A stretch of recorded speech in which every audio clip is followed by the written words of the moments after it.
What's going on, everyone, and welcome to the Landlording Show. This is the podcast that shows you how to manage your investment properties to make them as profitable as possible, while many other podcasts will tell you how to go about getting financing and finding great deals. There's not a whole lot out there on what to do once you have it. And so this is the podcast for you, whether you are self-managing or whether you just want to make sure that your management company is doing a good job for you. You want to have a little bit of knowledge of what they should be doing. This is the podcast for you. Please subscribe to the channel and the podcast if you do enjoy these podcasts. And let's go ahead and get going on this episode.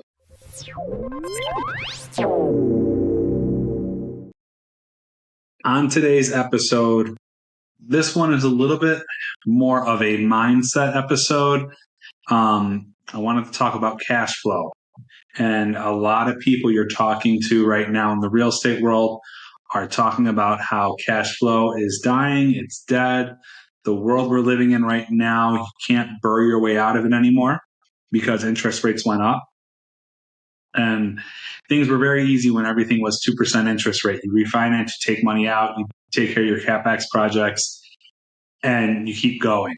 However, if you've been living like a fat squirrel in summertime, eating all the nuts that you gather, real estate comes in cycles. And with that being said, if you don't have storage, you don't have what is needed to get through the down cycle or the winter, for this analogy, it can be pretty bad. So I wanted to talk a little bit about how to make sure that during summer we're having a good time, but during winter we are prepared to get through it. And it really does come down to mindset, and it comes down to how are we taking in cash flow and what are we doing with it. So first, I want to talk about preparing for capex projects, right? So this is a big one. We need to know how long do we have until we're going to have capex projects. So let's list through a couple of the big ones. One is obviously the biggest is going to be your roof and your tuck pointing. If you have a flat roof, you should be preparing to skim coat it every 3 to 5 years and probably replace it, every 20 to 30 years. So if you bought a property and the roof is 20 years old, you probably, even if it's in good condition, you should have the money saved up within 5 to 10 years to replace it. If it has a brand new roof, then you can go ahead and take that cost and divide it by 20 or 30, as long as you have some money set aside for preventative maintenance and you are prepared to, skim coat it every 5 years, make sure that the tar is good, hit all the edges and everything, make sure all the connecting points are good. It's going to last much longer. So part of it's preventative maintenance, but also knowing that eventually, no matter what, it's going to give, because they're not made to last forever. Tuck pointing, same thing. Your home every 10 years or so is going to need tuck pointing. The bricks are going to need to be resealed and make sure that there's nothing leaking water coming in, making sure no damage has been done from storms and things like that. So you want to prepare for that. The other big ones are going to be your HVAC. So your furnace lifespan is about 20 years. So again, if your furnace is, 25 years old, it's time to start thinking about upgrading it. Even if it's not ready, you want to put that money away in the bank and have it ready to go. Your AC condensers are about 10 to 12 years. Your water heaters are 10 to 12 years. Now, yes, you can get longer periods of time out of these, and we hope to stretch it as long as possible. So you don't necessarily want to go and start replacing things when you don't need it, but you want to have that fund set aside so that when it is needed, that you're ready to go. So what does this look like in practicality? So on the CapEx side, we want to make sure take the average water heater is going to be, with install by professional, maybe $1,200, $1,300, depending on how big of a water heater you need. This is for a single unit water heater, obviously much more expensive if you have one water heater for an entire building. But you want to take that, divide it by the average lifespan. And then you want to go ahead and say how much time do I have left? So if it's a 12-year, if we put a new water heater in, we want to divide by 12. If the water heater is already 10 years old, we only got probably 2 years left. So we want to divide that cost by 2 years. Now we can take that number, divide it by the month, and start building that nest egg. So let's say you add up all your capex stuff, and your capex escrow, for lack of a better term, just like your bank has an escrow for your taxes and all that stuff, you should have in a bank account just for your capex escrow so that you are ready when these things happen. So you're going to take that yearly payment. So let's say we have 2 years to get to a water heater, so we need $1,200 by the end of 2 years. That's $600 a year. That's $50 a month. So we're going to put $50 for the water heater in that escrow. A furnace, we need $2,000 every 20 years. We just put a new furnace in. So now we need $2,000 in 20 years. It means we need $100 a year. Let's put $10 in that escrow every month. So now when that cash flow comes in, you can go ahead and take it, put it to the side in your bank account, in your interest-bearing account. So you're making some interest on it and making money that way. But that way we're not spending it. We're not thinking that, oh, you know what, all this money coming in from rent, because it is mine. I can go spend it and I can go, eat a good dinner and all that stuff. We need to look at what is the end goal with these properties. And our next podcast, I'm going to talk more on that and having goals and making sure we are setting up for our end goal. But now that we have that capex set up, now we know we're not going to have a month where, the last 6 months we've been making, cash flowing $1,000 a month.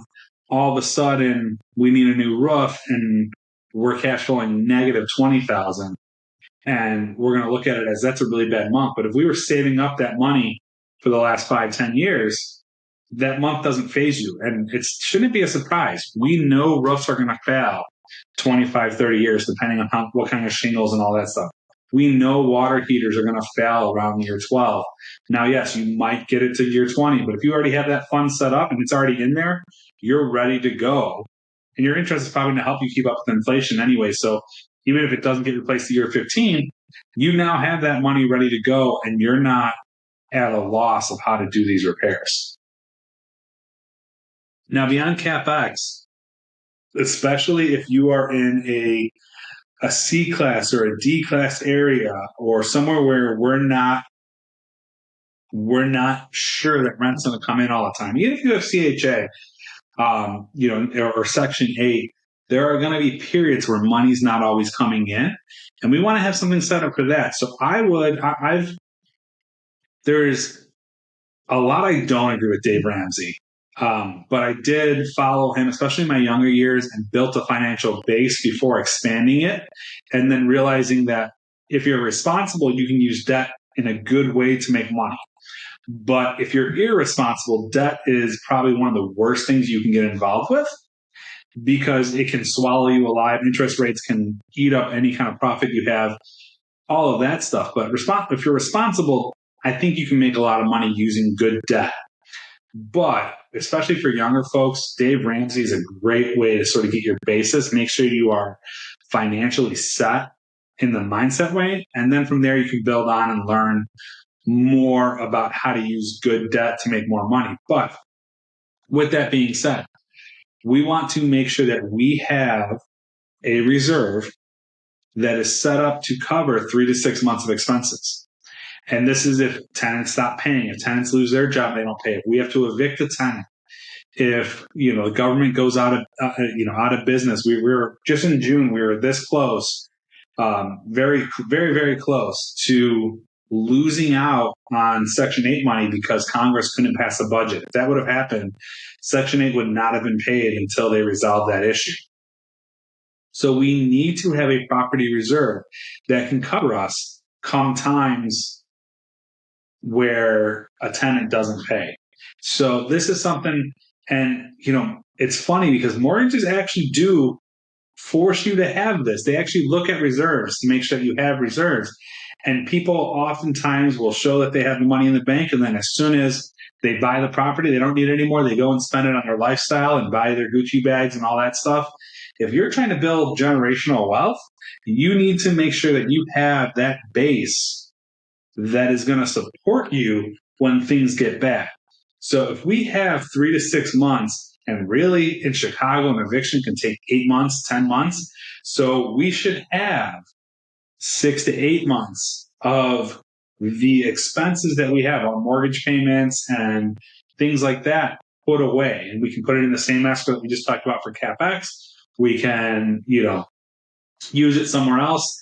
And eventually you're going to have this money and you're going to have some options with it. Even when you decide to build up and trade up and get a bigger property, now you have down payment saved.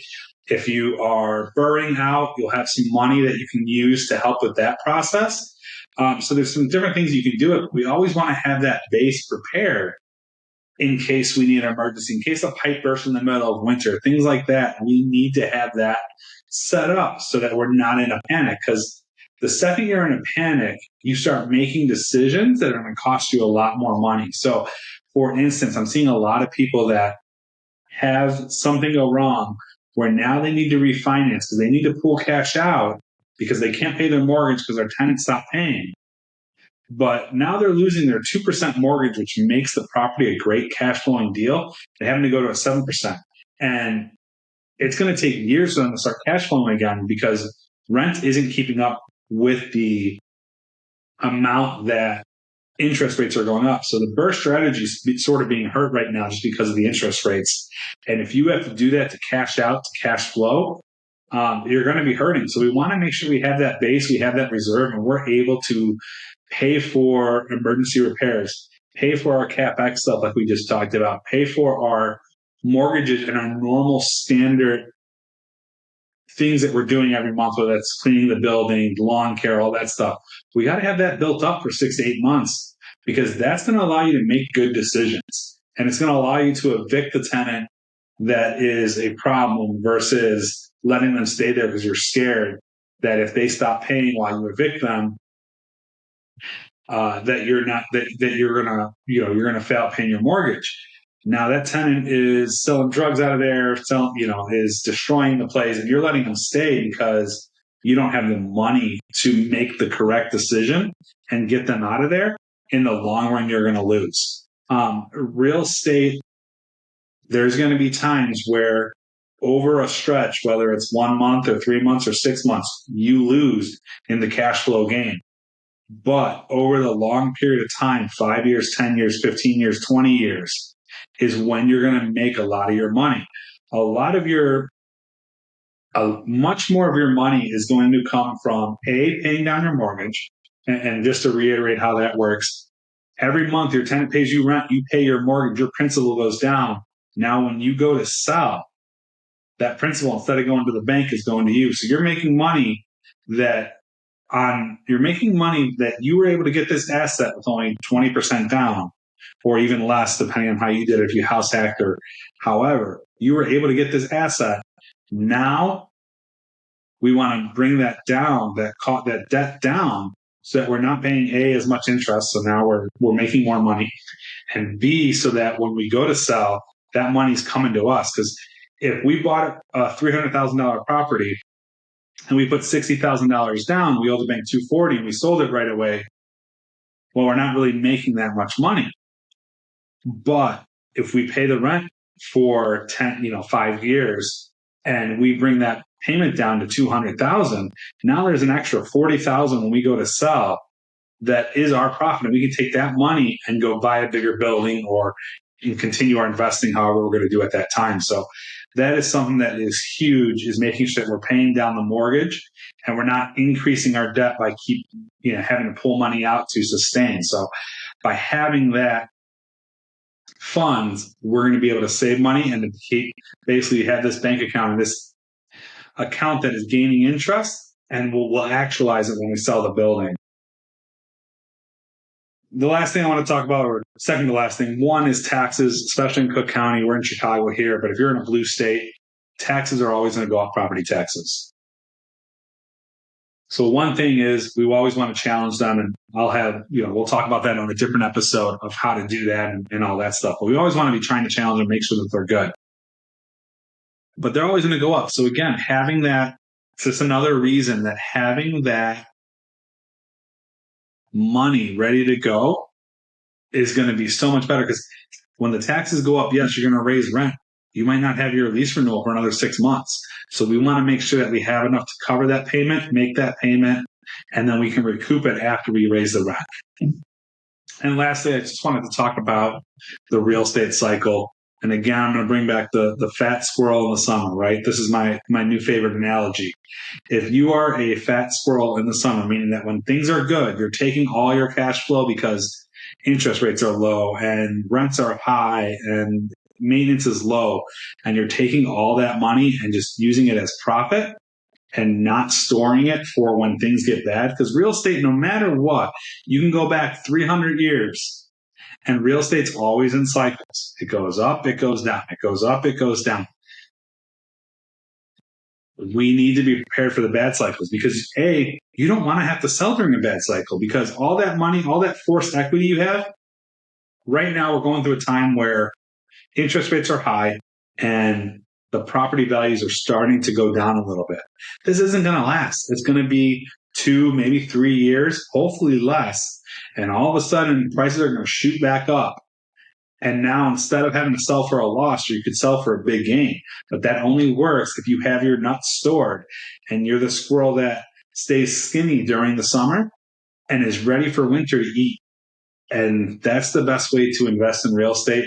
That's my mindset for the day for you guys of how we want to look at investments. The last 5 years have been super easy. A lot of people would have told you if you're watching, a lot of different podcasts, how easy it is to find deals, how easy it is to make money, but they weren't preparing you for the cycle that we're entering right now. And for me, real estate isn't about building wealth for tomorrow. It's about building wealth for my child when she's 20, 30, 40. It's about building wealth for my grandchildren if she ever has children.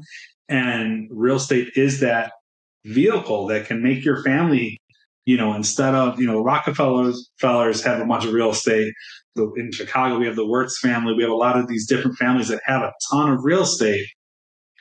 And they looked at it from the long term. They're not looking at, I want a cash flow tomorrow. This needs to be a nest egg that you're building up so that when you retire, you don't have to worry about work. Whether you're retiring at 40, 50, 60, 80, whatever that is, you don't have to worry about work and you don't have to worry about money coming in. But we need to set that up. And the way to set that up is by not taking money today from our nest egg to support our lifestyle today and selling our future. Thanks for listening. Thanks for watching the podcast. If you're on YouTube, please subscribe to our channel. If you're on Spotify or Apple Podcasts, please subscribe to the podcast. And that way, every 2 weeks, we're releasing these and you're going to get them.